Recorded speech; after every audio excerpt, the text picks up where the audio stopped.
Hello, sparkly dancers, and Merry Christmas if you're celebrating this tonight. Please excuse my natural beauty. We're getting ready to have Christmas Eve dinner, so I have to go get ready soon, but I had to get the heatless curls in for the hair. So I wanted to cut this one really quickly because we're coming down to the end of December and there's not many more days. I wish I could talk about this seriously every day and would love to, so if you ever want to geek out about dancer mobility with me, send me a DM on my Erin Banduri or my real person Erin Hillier page.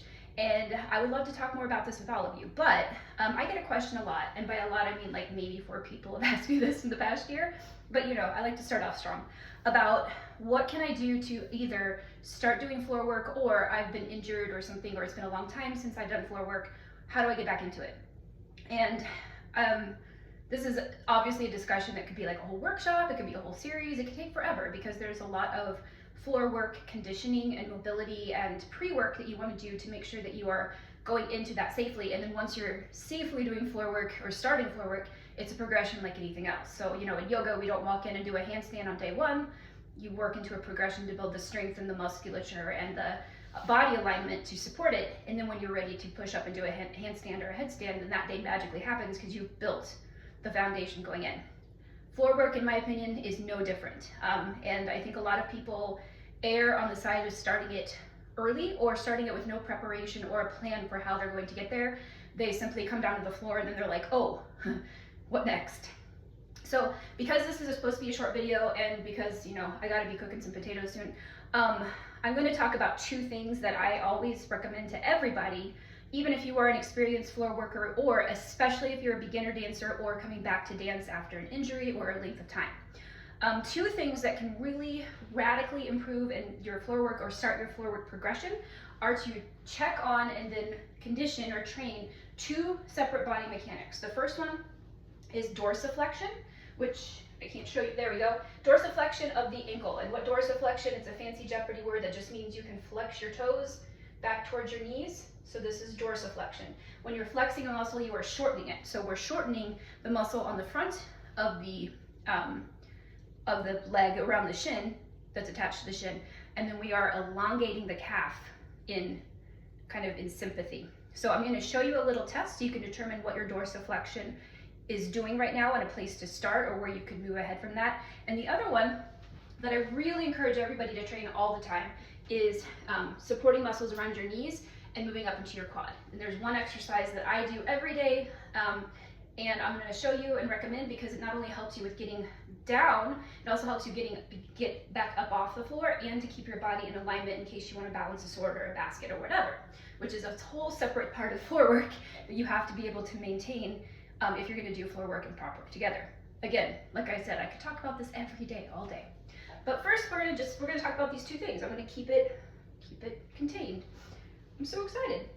So this first test, it's a test of your dorsiflexion, and what you're going to do is make a fist with a thumb. So like that. And then you're going to eyeball. You can either come down and actually measure it, but what you're going to do is take the length of your thumbs up fist, kind of eyeball how far that is, and you can put like a little bread tie or like a little piece of yarn down there, but you don't have to get super strict with it. But what you're going to do is then line up your toe of a front foot with that, whatever that distance was. You're going to take your back foot about 3 foot lengths behind.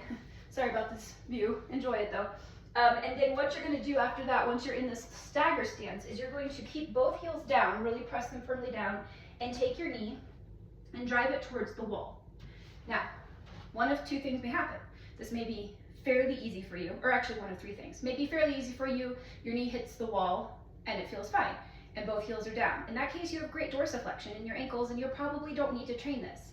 If your knee did not get as close as you were anticipating or didn't get anywhere near it, you can of course scooch forward and kind of just assess, does this work? Sure. And then keep sliding it back maybe an inch, and so on. If your knee does not get to the wall, even with those modifications, probably dorsiflexion training would be helpful for you in dance and in floor work, because especially if you're a fusion dancer and you tend to dance flat-footed with bent knees, it may feel uncomfortable, or you may not get that same sort of being able to keep posture and work with all of the isolations that you want to, with this feeling of maybe pressure or stress in your legs because of dorsiflexion. So how you train that is a few ways. One is simply to hold this stretch every day. Even if your knee doesn't touch the wall, get it as close as you can. Hold it for about 10-20 seconds per leg, a few times every day. You can also do the same thing, stand on a stairs or like on a little box or like a step stool, hold on to something, and of course the good old lift and lower the heels below the surface of whatever you're standing on, with a focus on keeping your weight in the ball of the foot and the big toe to strengthen and lengthen muscles around here, like your soleus, all those weird little muscles that kind of interplay in the lower leg. And then when you're stretching, you're going to hold the stretch down before you come back up. So, and if releve is not something that's in your practice right now, don't worry about the releve. Start flat foot, hang your heels off the whatever you're standing on, and just let your heels stretch down and up. And then maybe if you're working on being able to come up off lift your heels, do one heel at a time, hold it, do the other heel, and then maybe after that gets comfortable, then you start lifting up and lowering all the way down. So those are two things. You can also stretch your dorsiflexion with the yoga strap, just help guide your toe back a little bit gently. And then there's one other thing that's a whole other topic. If you don't feel a stretch in your calf, you don't feel that tightness, but your knee isn't moving forward and it just feels like it's just not gonna go, you may have, there's a little tiny bone that lives in the front of your ankle, and I'm drawing a blank on what it's called. I always have to look it up. But what happens is some people's, the bone is supposed to go retract back as you dorsiflect and then release. Some people's bone doesn't quite clear whatever the little hole is that's supposed to be there for it as it's coming in and out of the ankle as it hinges, and it just gets kind of stuck. It's like, it's not gonna go through. And if that's the case, there are other training things you can do for that.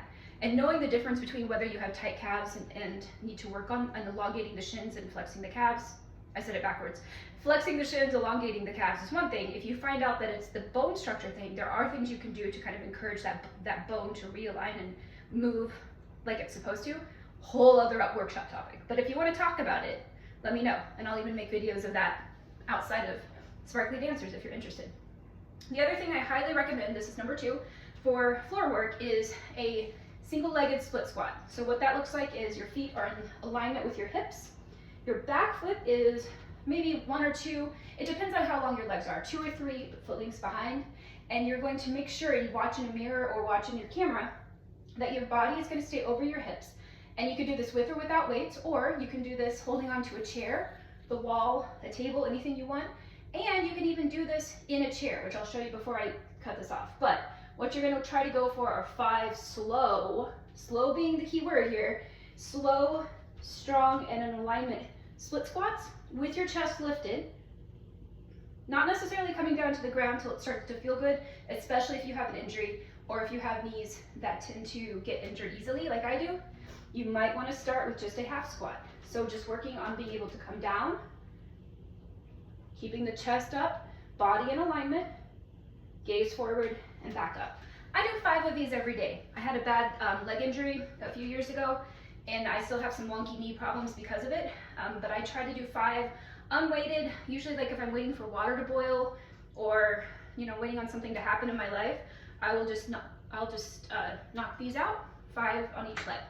You can do them with weights, you can do them with your prop on your head if you want to, and if standing up is not in your mobility practice yet, pretend this has no arms because this is my only chair in here. You can sit on the side of a chair, slide your leg back, and same position basically, practice just squeezing up out of the chair, or if you can't get out of the chair yet, just practice squeezing those muscles and holding it and release it. 5 a day on each side of the body, you're gonna have legs of steel, and not in like the pink lycra swimsuit way from the 80s. Like, you're gonna feel really strong coming down, and then of course, more importantly, coming up. So here's the final little thing. Once you're down, everything's gravy. You're here, everybody's so impressed, blah, blah, blah. How do you get back up without looking like you're gonna fall over? Because sometimes there are days that I'll be down here and everything's great, but then when I stand up, I'm like, shit, I forgot I was 44. Train it. So you're gonna practice coming, once you be able to come down with alignment, then you're gonna practice 5 up off the floor. Putting most of your weight here, centering your torso over your hips because you have your imaginary flaming whatever on your head. Practice pressing up 5 times. Here's the kicker. Do it on your bad side too. Most of us have a leg that we throw forward and we stand up off of just because it's the comfortable leg. You'll find if you've never trained the other side of your body, like you're here on your knees, you're doing your stuff, maybe this skirt or this pant is stuck on the side. And if you throw your usual leg out, you're gonna have a wardrobe malfunction. It's happened to me.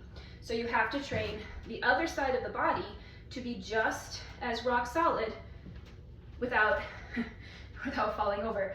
It's a practice, just like everything. So, and then one final little advanced tip, just to throw this out. If you're like, I got all this, but I'd like to have a little bit more. One thing I often do is a,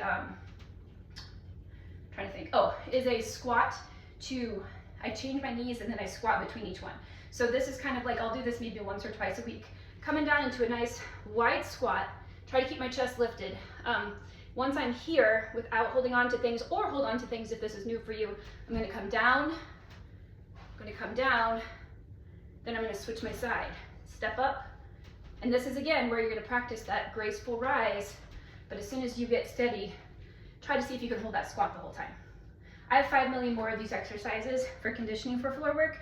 There are also a ton of teachers who specialize in getting ready for this. If you're interested in the little Lego pieces of muscles and coordination and joint mobility that help you, I'm happy to talk to you about it or to make videos. Again, happy holidays. I'll see you next week for my final video. Thanks for watching these, and please let me know if you have any questions. Bye.